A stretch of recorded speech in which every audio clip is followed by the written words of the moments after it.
Go. Hello, my dear students. I want to talk to you about a concept that we're using, but a tool that you can use, at least when you're beginning to work these problems, to help you make some conversions, okay?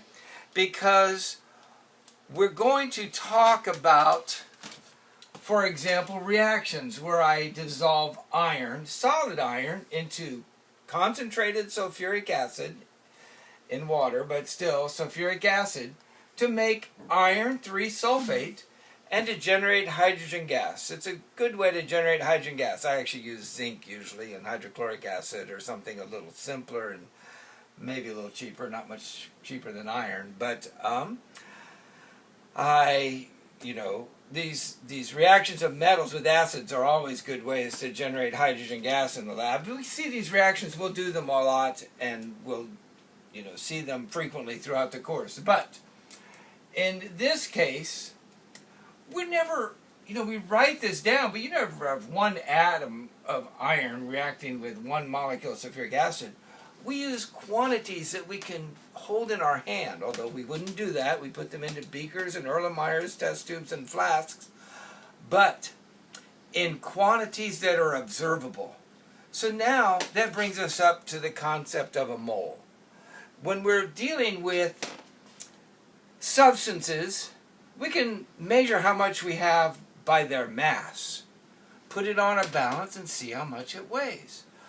How much is present and how much it weighs in Earth's gravity for my physics students, but to be technically correct. But we can also measure the volume of what we have, and we can add 100 mils of this and 50 mils of that, but you don't usually conveniently measure the volume of some iron. And you don't usually conveniently measure the mass of some sulfuric acid. You can do it, but we usually weigh out the iron and measure a volume of sulfuric acid because it's a liquid and this is a solid. So we have a term and a concept. We've introduced it before. I just want to go back over it and introduce a tool we're going to use to make these conversions. We use the mole. Okay? The mole concept, as I said before, double check myself. Lorenzo Romano Amadeo Carlo Avogadro, Conte de Quarenga y Cerreto. He was Count of 2 Italian city-states. He was working with gases and saw, molar ratios. He didn't discover the mole. He didn't name the mole. He didn't determine Avogadro's number, but we've since seen and observed that, and for our purposes, that 6.022 times 10 to the 23rd particles of a substance is equal to 1 mole.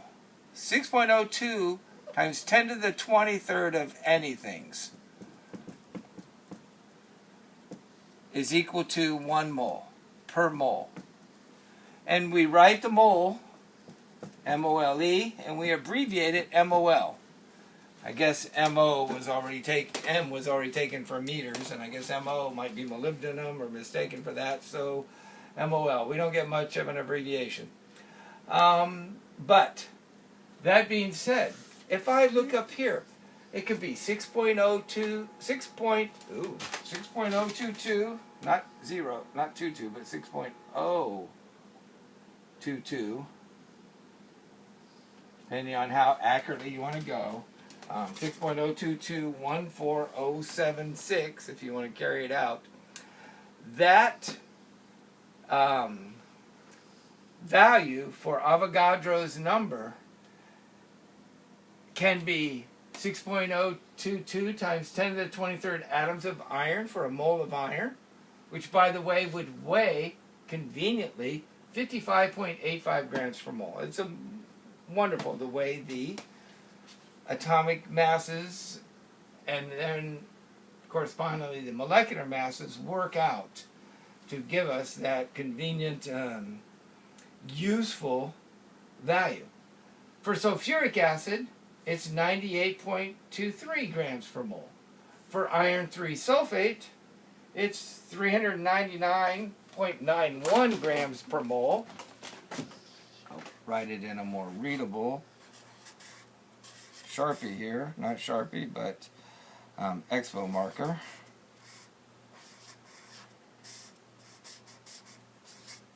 And for hydrogen is 2.016 grams per molecule of hydrogen. Now, this is made up of 2 atoms, so there would be 2 times 6.02 times 10 to the 23rd particles per mole.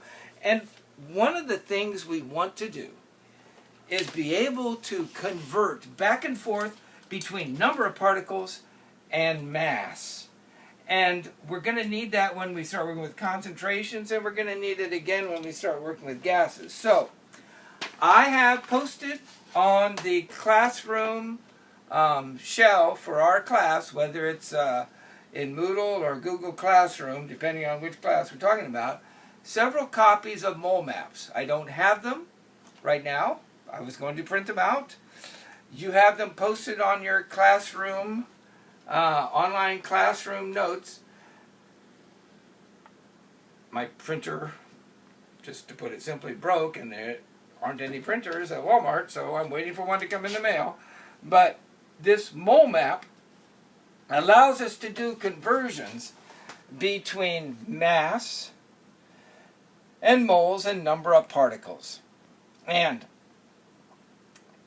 you can take a given mass of iron and find out how many moles that is by multiplying it by 1 mole per how many grams. Basically, you divide it by the formula weight.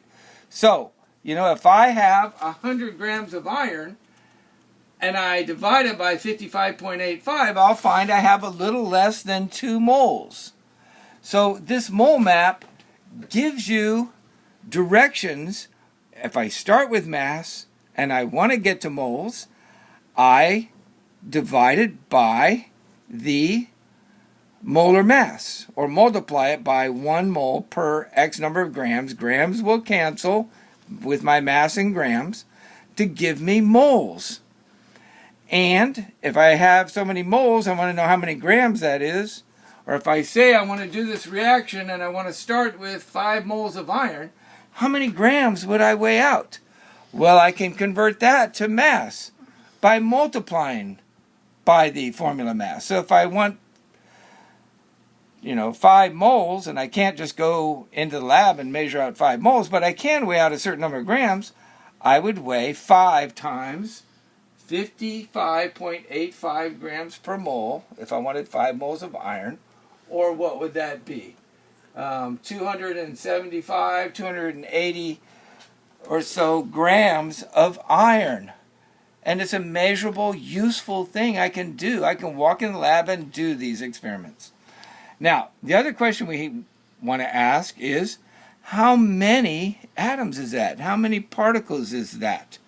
And to convert from moles to number of particles, then you follow the arrow on your mole map, and you will see you multiply. If you have 2 moles, and it's 6.022 times 10 to the 23rd particles per mole, then you would multiply Avogadro's number by 2 to get the total number of particles. And similarly, going backwards, if you have so many particles and you divide by Avogadro's number, it'll give you the number of moles. Later on, you're going to see conveniently that 1 mole of any gas is equal to 22.4 liters. And so at STP, at standard temperature and pressure, at 1 atmosphere and 0 degrees. But that, all things being equal, is a very convenient property of gases that allows us to make some very good, useful calculations that guide us in the lab. The mole is at the center of the mole map. And to go from mass to number of particles, you have to go through the mole. And to go from number of particles to mass, you have to go through the mole. And you can follow this until you feel comfortable with canceling out your units and doing things properly and doing the right calculations. But the mole map is there for the beginning student to do these kinds of calculations where we want to calculate how much a certain number of moles weigh, and to do that you need the molar mass. So for an atom, of course, that would be atomic mass, but for a molecule, or in the case of a strictly ionic solid, a formula unit, you would have the formula or molecular weight, molecular mass, to make those calculations. Okay? So we're going to need to use our mole maps in the homeworks that you have and that I'm giving you, and on the test, and we will put them to some use and some practice as I start working some problems and sample problems in balancing equations and changing stoichiometric ratios, and calculating quantities when we start determining the limiting reagent and also the yield, laboratory yield of a reaction. So that's it for the mole map. Look at those mole maps. If you have a printer, I recommend printing them out. One is very colorful and has some graphics in it. The other one is a more direct, straightforward one that I find easier to use with straightforward directions. But follow the arrows and follow the instructions, and you will find that these problems that seem very quantitative, a little complex, we're getting more and more sophisticated as we attack our study of chemistry, that will be a bit of a guide for you. Goodbye now, and see you in the next video.